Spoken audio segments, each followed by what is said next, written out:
Pagbalik sa bahay, habang sinusubukan ni Reiner na magluto ng mag-isa, natakot siya dahil sa mainit na mga kagamitan. Sinabihan siya ni Fere na maaari siyang magpahinga, ngunit nagpa siya si Reiner na ituloy ito. Matapos maingat na maiangat ang isang isda sa ibabaw ng mainit na mantika, ligtas niya itong naihulog, ngunit nagulat pa rin siya sa pagtalsik.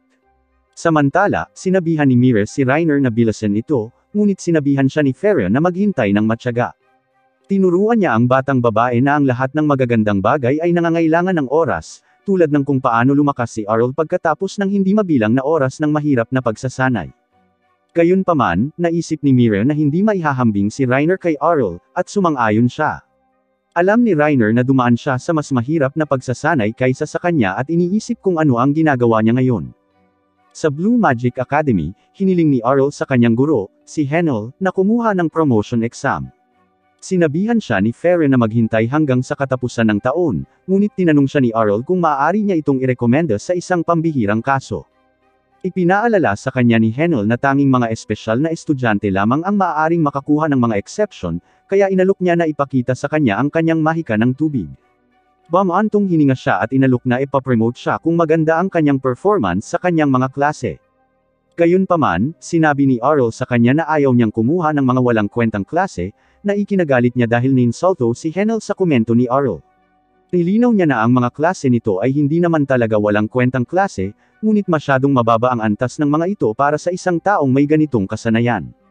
Ang kanyang mga mayabang na komento ay lalong nagpagalit kay Henel, at sa wakas ay sinabihan siya nito na suportahan ang kanyang sinasabi at ipakita ang kanyang tunay na kasanayan. Upang simulan ang kanyang pagsusulit, dinala niya ito sa isang liblib na bakuran para sa sparring. Habang pinapanood si Arl na humarap sa kanyang sariling guro, napaisip si Kufa kung matatalo niya ang isang taong malapit ng maging isang archmage. Matapos ni Arl ang kanyang warm-up, sinabi ni Henel sa kanya na hindi sila pinapayagang gumamit ng pisikal na pag-atake sa tunggalian. Pumayag siya sa mga patakaran at umatras ng ilang hakbang, ngunit ipinaalala ni Henel sa kanya na maaari siyang masaktan sa laban. Nang makita siyang tinanggap ang mga patakaran ng napakadali, napaisip si Henel kung talagang iniisip niya na matatalo niya ito. Sinabi sa kanya ni Arl na kahit hindi siya 100% sigurado, sa palagay niya ay may malaking pagkakataon siya laban dito. Dahil sa kanyang kumpiyansa, nagalit si Henel dito, kaya sinimulan niya ang tunggalian gamit ang isang malakas na spell ng buhawi na may yelo. Habang ang malalakas na hangin ay nagyayelo kay Arl at naging isang bloke ng yelo, nag-alala si Kufa para sa kanya. Inakala ni Henel na nanalo na siya, kaya sinabihan niya si Kufa na matuto mula sa laban na kanyang nasaksihan.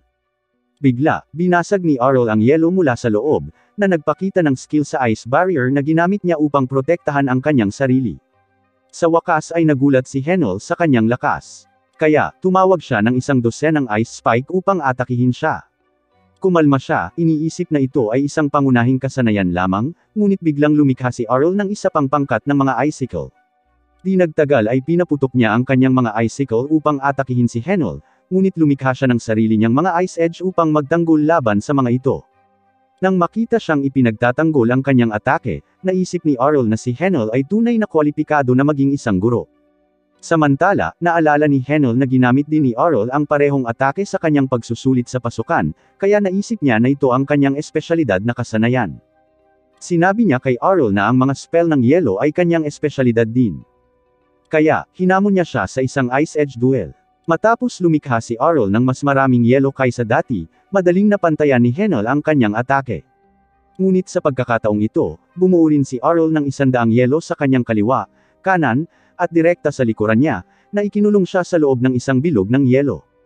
Dahil ang pagbabago ng direksyon ng isang yelo ay nangangailangan ng isang napakakomplikadong pagbabago sa spell, napagtanto ni Henel na siya ay ganap na outmatched, kaya wala siyang oras para mag-react. Inilunsad ni Arl ang lahat ng mga ice edge patungo sa kanya, kaya hinaranggan niya ang mga ito gamit ang isang barrier. Habang hinaharangan niya ang lahat ng atake, nagulat si Henel na ang mga atake ni Arl ay hindi nawawala ng anumang lakas kahit na gumamit ng napakaraming mana. Gayunpaman, napansin niya na ang mga ice edge ay nagyayelo lamang sa paligid ng kanyang barrier, na lalong nagpapalakas ng lakas nito. Naisip niya na kapag naubusan na ng mana si Arl, siya na ang aatake. Gayunpaman, sinabi sa kanya ni Arl na malapit na niyang tapusin ang laban, na ikinagulat niya. Ipinaalala niya sa kanya na wala ni isa sa kanyang mga yelo ang tumagos sa kanyang kalasag. Kaya, sinabi sa kanya ni Arl na ayaw din niya yon. Pagkatapos, inilunsad niya ang isang glacial lance mula sa itaas, na nagpaisip kay Henel kung paano siya nagkaroon ng napakaraming mana na natitira. Habang ang lance ay tumatalsik patungo sa kanya, sinubukan ni Henel na harangan ito gamit ang isa pang ice shield, ngunit ang matalas na talim ng lance ay tumagos sa ice shield at tinalo siya. Matapos niyang manalo sa tunggalian, umalis siya sa paaralan at nakipagkita sa mga bata. Nalaman nila na direktang itinaas siya ni Henel sa klase nang walang anumang ibang pagsusulit mula nang talunin niya ito. Dahil ang kanyang layunin ay makabisado ang lahat ng iba't ibang uri ng mahika, nagpatuloy si Arl sa pag-angat sa Green School.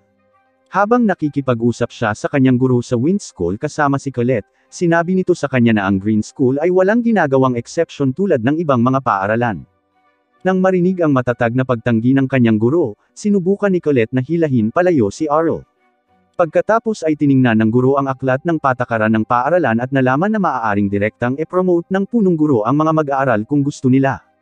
Naisip ni Arl na may pagkakataon siya, ngunit sinabi nito sa kanya na hindi niya hahayaang abalahin niya ang punong guro para sa personal nitong kahilingan. Binalaan ng guro si Arl na mapapatalsik siya sa paaralan dahil sa pang-iistorbo sa punong guro. Kaya sa wakas ay kumalma na siya. Ito ang huling bagay na gusto niya. Nagtaka si Colette kung bakit nagmamadali si Arl na ma-promote. Kaya sinabi niya rito na sinusubukan niyang mahabol ang isang taong hinahangaan niya. Pagkatapos ay tinanong niya ang kanyang guro kung maaari ba niyang direktang ipakita ang kanyang mga kasanayan upang patunayan ang kanyang lakas, ngunit patuloy siyang tinatanggihan nito. Sa wakas, nag-isip si Colette ng ibang paraan upang mapatunayan ni Arl ang kanyang sarili. Naalala niya na pagkatapos ng karera ng paglipad ng paaralan, personal na ibinibigay ng punong guro ang premyo sa nagwagi ng unang pwesto. Naisip ni Arl na ito ay isang magandang pagkakataon upang direktang makilala ang punong guro, ngunit ipinaalala sa kanya ng kanyang guro na ang karera ay isang matinding kompetisyon na may mahigit 300 kalahok. Dahil tiwala si Arl na maaari siyang manalo, agad siyang lumabas kasama ang mga bata upang lumahok sa karera. Habang nag-cheer ang mga bata para kay Arl, ang mayabang na gumagamit ng hangin na dating nagngangalang Skake ay lumapit sa kanya. Dahil hindi maalala ni Arl kung sino siya, nasaktan ang mahalagang ego ng bata. Nagpakilala siya kay Arl at sinabing siya ang magiging pinakamahusay na gumagamit ng hangin kailanman. Pero sinabi ni Arl sa kanya na mananalo siya sa karera. Naalala ni Skake na hindi pa nga marunong lumipad si Arl 2 buwan na ang nakalipas. Kaya, nagtaka ang bata kung paano niya planong manalo sa buong karera. Sinabi ni Arl sa kanya na marami na siyang practice simula noon, pero naisip ni Skake na wala ng paraan para mapabuti niya ang sarili niya ng ganito kabilis. Di nagtagal, sinimulan na ng tagapagbalita ng kaganapan na si Greed ang event. Ipinaliwanag niya na magsisimula ang karera sa kanilang paaralan, iikot sa buong Magic City bago bumalik. Pagkatapos ay itinuro niya ang punong guro na dumalo bilang isang espesyal na panauhin at sinabihan ang mga manunood na mag-cheer para sa kanya habang sinasabihan ng punong guro ang lahat na mag-ingat. Pagkatapos ay ipinakilala ni Greed ang commentator, si Instructor Dumble. Ang pagdating ng gwapong instructor ay nagpagulo sa lahat ng mga babae, kaya nagselos si Kato na nakuha niya ang lahat ng atensyon. Nang makumpleto ang lahat ng paghahanda, pumila ang mga kalahok upang simulan ang karera. Di nagtagal, sinimulan na ni Greed ang karera at lahat ng mga salamangkero ay lumipad pataas. Sa kasamaang palad, maraming mga walang karanasang salamangkero ang nagbanggaan sa simula pa lang, na nag-iwan sa mga bihasang salamangkero na talagang makipagkompetensya sa karera. Habang nagkokomento si Greed tungkol sa laban, biglang nawala ng kontrol sa kanyang mahika ang isang estudyante at sumalpok sa mga manunood. Habang ang bata ay nakahiga at nagkakagulo, itinuro ni Dumble na nagawa niya rin ang parehong pagkakamali noong nakaraang taon. Samantala, isang babaeng nagngangalang Dayoni ang nangunguna sa karera sa loob ng top 15, at napansin ni Dumble ang ilang bagong kakumpetensya sa kanila. Habang tinitingnan niya sina Skake at Arl, nagtataka si Skake kung paano nakakasabay si Arl sa mabilis na bilis. Sinabi sa kanya ni Arl na ang mga nangungunang kakumpetensya ay talagang mabagal ngayon dahil kailangan nilang mapanatili ang kanilang lakas para sa natitirang mahabang karera. Nagulat si Skake na itinuturing ni Arl na napakabagal ng mataas na bilis na ito at sinubukan itong pagtakpan. Sa sandaling iyon, napansin ni Arl ang isang matalim na pagliko na paparating mula sa makitid na daanan ng gate ng paaralan at nag-focus sa perpektong pagsasagawa nito. Pagdating ni Greed sa gate, nagikayat siya sa mga manunood para panoorin kung makakalusot ba sa kurbada ang mga nangungunang kalahok. Hindi nakaikot ang unang dalawa sa kanila sa tamang oras, kaya dumiretso sila sa lawa ng lungsod.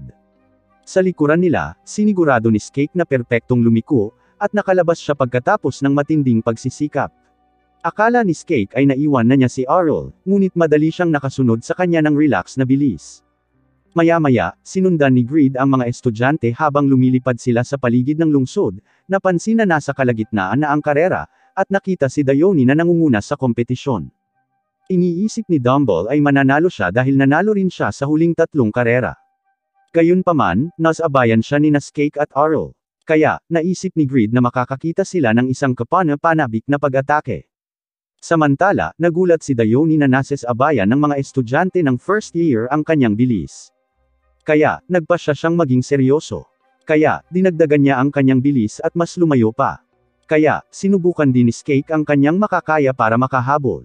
Sa kasamaang palad, napagtanto niya agad na naubusan na ng mana ang kanyang katawan. Kaya, inamin niya ang pagkatalo. Bagamat nahuhuli si Skate, pinuri siya ni Dumble dahil sa kanyang pambihirang pagganap bilang isang first-year student. Pagkatapos ay itinuon ni Greed ang kanyang atensyon kay Arl, na lumilipad pa rin sa tabi ni Dayoni. Nang makitang nakakasabay ito, mas binilisan pa ni Dayoni ang paglipad. Alam ni Arl na hindi na siya makakalipad ng mas mabilis kaysa sa kanyang kasalukuyang bilis, kaya nagpasya siyang gumamit ng isang sikretong kasanayan upang mapalakas ito. Gamit ang mga pagsabog ng hangin sa ilalim ng kanyang boots, naabutan niya si Dayoni gamit ang dagdag na bilis. Maging si Greed ay nagulat sa pagganap ni Arl. Kaya ipinaliwanag ni Dumble na si Arl ay nag-iipon ng makapal na masa ng hangin sa paligid ng kanyang mga paa at sinisipa ang mga ito upang itulak ang kanyang sarili pasulong. Nagulat si Greed dahil hindi niya inakalang posible ang ganoong spell. Habang itinuturo ni Dumble na ang mga pagsabog ng hangin ay nagbibigay lamang ng kaunting tulong sa bilis, ngunit si Arl ay bumilis ng husto sa kanyang mga sipa. Kaya, nagtataka si Greed kung paano niya ito nagagawa. Upang ipaliwanag ang hindi kapani-paniwalang bilis ni Arl, ipinapalagay ni Dumble na ang kanyang mga binti ay tiyak na napakalakas dahil tanging ang mga swordsman ng Supreme Class lamang ang makakagawa ng ganoong bagay. Nang marinig ang komentaryo ni Dumble, humanga si Arl na nalaman niya ito. Sa totoo lang, gumagamit siya ng sword, na isang kasanayan sa paggalaw ng isang swordsman. Habang nagmamadali ang mga huling kalahok patungo sa dulo, iniisip ni Greed kung sino sa kanila ang mananalo. Gayunpaman, naisip ni Dumble na hindi magiging ganoon kadali ang mga bagay dahil kailangan nilang gumawa ng isa pang biglaang pagliko upang makapasok sa gate ng paaralan. Sa kasalukuyang bilis ng mga estudyante, ang isang biglaang pagliko ay halos imposibleng magawa para sa kanila. Nabanggit din ni Dayoni na kailangan niyang bumagal para sa pagliko at hinintay na bumagal si Arl upang makakuha siya ng kaunting distansya sa kanya. Gayunpaman, tumanggi siyang bumagal kahit na nakarating na sila sa gate. Kaya, napilitan si Dayoni na protektahan ang kanyang sarili at manatili sa likuran. Pinuri ni Greed si Arl sa pangunguna, ngunit sa palagay niya ay walang paraan upang makaliko siya. Sa paanuman, pinatunayan ni Arl na mali siya sa pamamagitan ng pagsuntok sa hangin sa harap niya upang mapaliko ang kanyang katawan at mabawasan ang kanyang bilis. Sa tulong ng kanyang mga suntok, madali siyang nakalusot sa gate at nakatawid sa finish line, na nanalo sa pinakaunang karera na kanyang sinalihan. Matapos manalo si Arl, binati siya ni Dayoni sa kanyang tagumpay. Habang determinado si Dayoni na sumubok muli sa susunod na taon, dahan-daang huminto si Skate sa likuran nila upang magtapos sa 2 pwesto. Pagkatapos, binati ng punong guro si Arl at binigyan siya ng sertipiko at medalya para sa kanyang tagumpay. Matapos tanggapin ang mga parangal, hiniling ni Arl sa punong guro na i-promote siya dahil napatunayan niya ang kanyang hindi kapani-paniwalang kakayahan. Pumayag ang punong guro na i-promote siya sa 2 baitang at tinanong kung saan niya natutunan ang kanyang kamanghamanghang mahika. Sinabi sa kanya ni Arl na natutunan niya lang ito sa paaralan, ngunit hindi siya naniniwala na natutunan niya ang ganoong kataas na flight magic mula sa kanilang basic class. Pagkatapos ay umalis ang punong guro matapos siyang batiin ng good luck. Natuwa si Arl na napromote na siya sa pula, asul, at berde na mga paaralan at inaabangan ang susunod na pagharap sa natitirang 3. Diyan nagtatapos ang episode 9. Salamat sa panunood.